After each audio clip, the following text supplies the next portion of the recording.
Esiet sveicināti, te Mārtiņš no ikdienas pārdomām, un kā jau vakar solīts, šodien mēs apskatīsimies praktiskas lietas, kā mēs varam būt par gaismu. Mateja evaņģēlijas 5. nodaļa 16. pāns. Jēzus saka, lai jūsu gaisma tā spīd cilvēku priekšā, ka tie redz jūsu labos darbus un godā jūsu tēvu, kas ir debesīs. Ir daudz labu cilvēku, kas dara labus darbus, bet šeit Jēzus saka kaut ko vairāk. Viņš saka, ne tikai dari labu, bet dari labu tā, lai cilvēki to redzot sāk domāt par Dievu. Tas nozīmē, ka tu ar saviem darbiem vari kļūt par tādu skaidru ceļazīmi, kas norāda uz Dievu un uz viņa mīlestību. Un Jēzus tam šeit iedod skaidru sistēmu parādītu 3 soļos.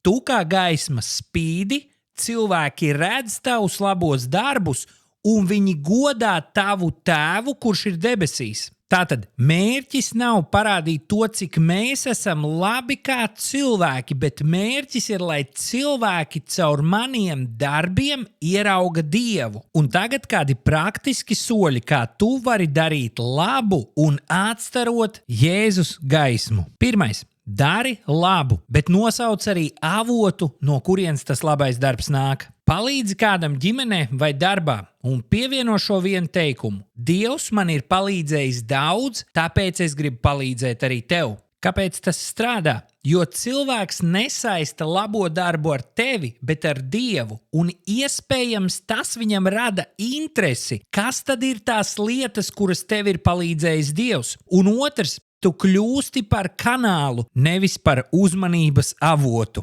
Otra lieta – uzņemies atbildību. Neslēp savas kļūdas. Ja tu kaut kur esi kļūdījies, atzīsti savu vainu, un tu droši vari pateikt, ka tu vari uzņemties atbildību, jo tu dzīvo Dieva priekšā. Kāpēc tas strādā? Jo reti kurš šodien ir spējīgs atzīt savas kļūdas un uzņemties atbildību. Trešā lieta – ja kāds ir kļūdījies pret tevi, piedod, neturi aizvainojumu, nesūdzies par šo cilvēku, izvēlies piedošanu uzreiz, un tu droši vari piebilst, kad es tev piedodu, tāpēc, ka Jēzus ir piedevis man. Kāpēc tas strādā? Jo mūsu rūgtuma pasaulē piedošana nav dabiska, un tā parāda Dieva žēlastību praksē, jo piedot ir Dieva rakstura īpašība. Un 4. lieta – nenoraksti cilvēkus.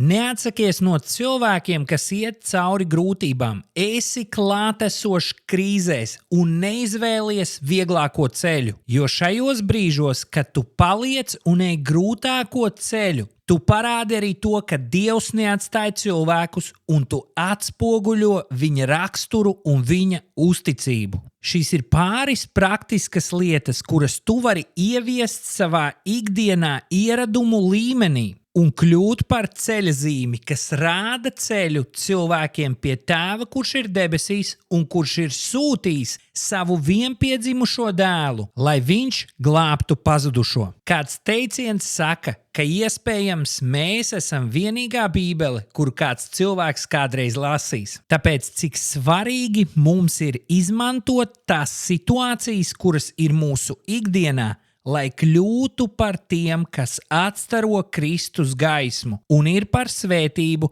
tiem cilvēkiem, kas mums ir blakus. Es ceru, ka kāds no jums paņems sev izaicinājumu un pamēģinās kādu no šīm praktiskajām lietām pielietot savā ikdienā, un es ticu, ka tie, kas to izdarīs, varēs liecināt par Dieva lielajiem darbiem, redzot, kā Dievs spēj mainīt cilvēkus, kas mums ir blakus.